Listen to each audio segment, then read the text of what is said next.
Kembali di Kompas Siang, saudara, bersama saya Lintang Budiastuti. Mantan Gubernur Jawa Barat Ridwan Kamil dan selebgram Lisa Mariana sama-sama mendatangi Bareskrim Polri. Keduanya datang untuk menjalani pengambilan sampel tes generik atau DNA.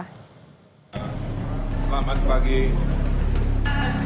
Ex-Gubernur Jawa Barat Ridwan Kamil menjalani tes DNA dengan prosedur pengambilan sampel darah dan air liur selama hampir 5 jam. RK bilang permohonan tes DNA diajukan dirinya untuk meredam isu yang bergulir di masyarakat. Ridwan menegaskan akan menerima apapun hasil tes DNA dan berkomitmen mengikuti seluruh proses hukum.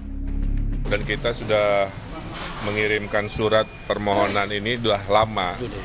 Jadi kita berinisiatif biar nggak berlarut-larut, biar tuntas. Mudah-mudahan tes ini menjadi jawaban dari yang selama ini kami perjuangkan ya.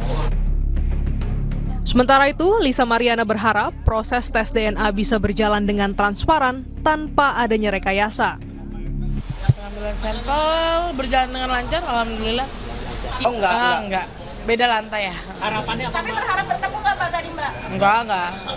Asal ya sportif aja ya Bang ya, berjalan dengan lancar. Tes DNA dilakukan untuk mengetahui garis keturunan atau ras seseorang.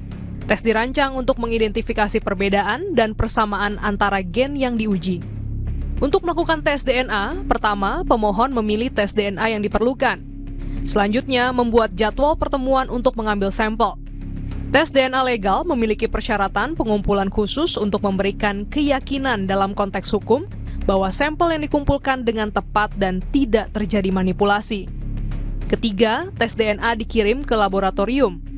Setelah itu, sampel DNA diuji dan ditinjau 2 kali untuk memastikan kualitasnya. Hasil biasanya tersedia dalam 3 hingga 5 hari kerja untuk kasus paternitas atau uji genetik antara hubungan ayah dan anak. Sebelumnya, selebgram Lisa Mariana menggugat perdata Ridwan Kamil atas perbuatan melawan hukum ke Pengadilan Negeri Bandung 5 Mei lalu. Gugatan ini terkait hak anak yang diklaim Lisa sebagai anak Ridwan Kamil. Sebelumnya, Ridwan Kamil juga telah melaporkan Lisa atas pencemaran nama baik ke Bareskrim Polri 18 April lalu. Tim Liputan, Kompas TV. Ridwan Kamil meminta polisi melakukan tes DNA untuk kepastian hukum gugatan atas hak identitas anak buntut dugaan perselingkuhan. Apa saja proses dalam tes DNA dan berapa lama hasilnya? Kita bahas bersama dengan Nasib Mangoloy Situmorang, dokter spesialis forensik dan mediko legal. Selamat siang, dokter. Selamat siang. Ya, Dokter Nasib, kasus Ridwan Kamil versus selebgram Ridwan Kamil memasuki babak akhir nih. Tes DNA telah dijalani keduanya kemarin. Kenapa harus ada tes DNA, Dok? Ya, terima kasih. Tes DNA itu adalah untuk membuktikan identifikasi dari seseorang. Apakah DNA itu turunan dari orang tuanya atau bukan. Jadi harus bisa dipastikan. Dan itu bisa dilihat dari kesamaan, kecocokan. Apakah DNA yang dari turunan mereka itu sudah cocok atau sesuai dengan dari garis keturunan dari orang tuanya. Itu jadi untuk identitas atau identifikasi seseorang itu kegunaan dari tes DNA. Pengecekan identitas begitu ya, Dok ya? Lantas, ya, identifikasinya. Identifikasi. Lantas prosesnya itu membutuhkan waktu berapa lama, Dok? Apakah memang hingga berminggu-minggu begitu, hingga 3 minggu? Bagaimana prosedurnya atau prosesnya bisa sampai selama itu? Itu kan sebenarnya tidak lama sebenarnya.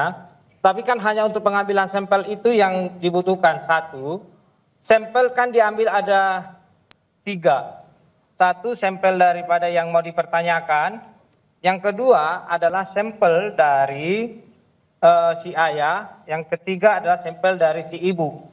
Untuk dipastikan nanti kecocokan dari DNA ketiga ini, mana yang cocok. Apakah memang dia cocok, maka akan dikatakan jawabannya nanti akan kecocokan.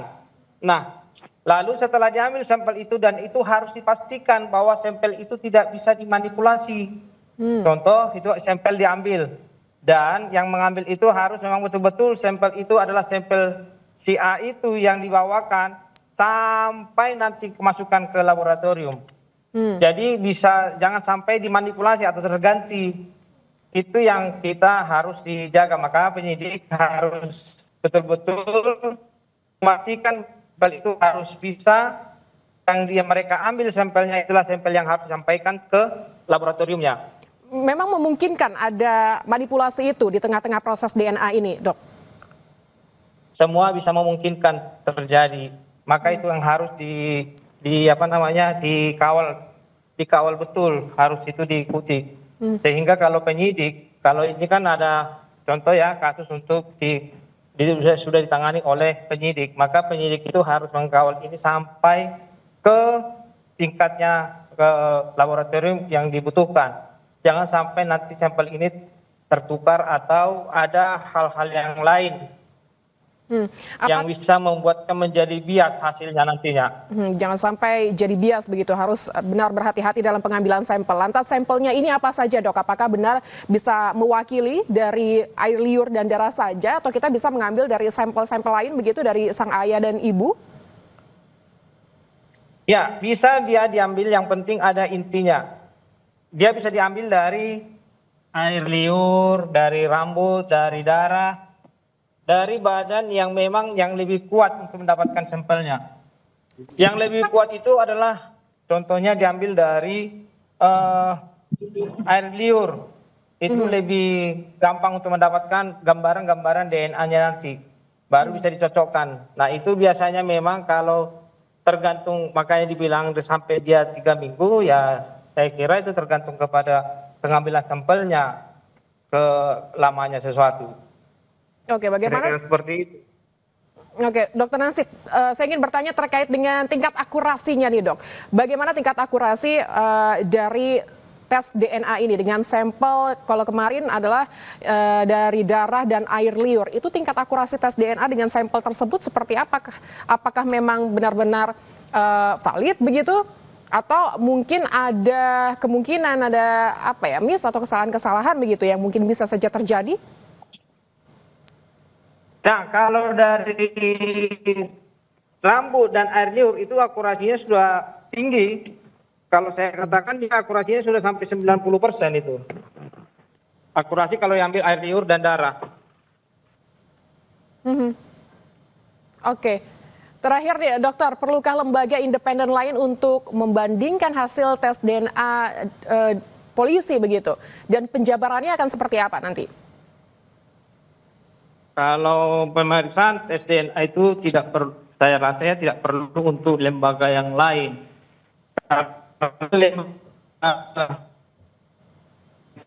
Berkompeten atau yang kompetensinya sudah di situ adalah lembaga pemeriksaan DNA yang sudah ditunjuk laboratoriumnya.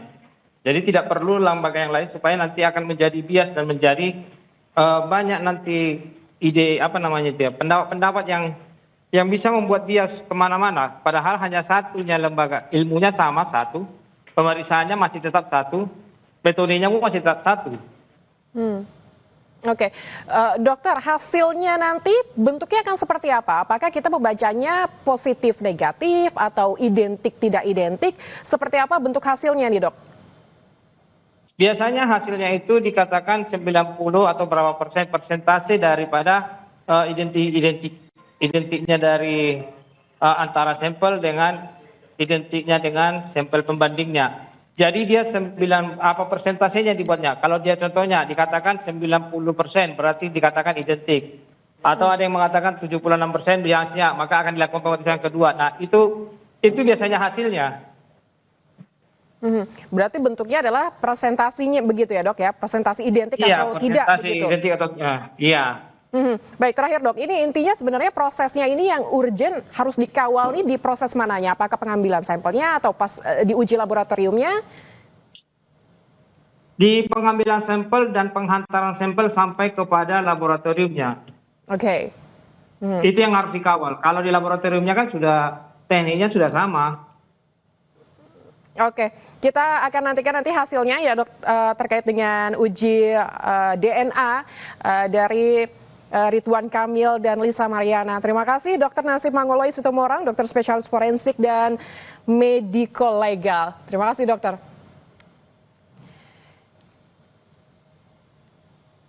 Dan saudara, kita akan kembali usai jeda, tetap di Kompas Siang dengan informasi komunitas lintas agama memeriahkan HUT ke-80 Republik Indonesia di kawasan Air Besar Kecamatan Sirimau, Kota Ambon.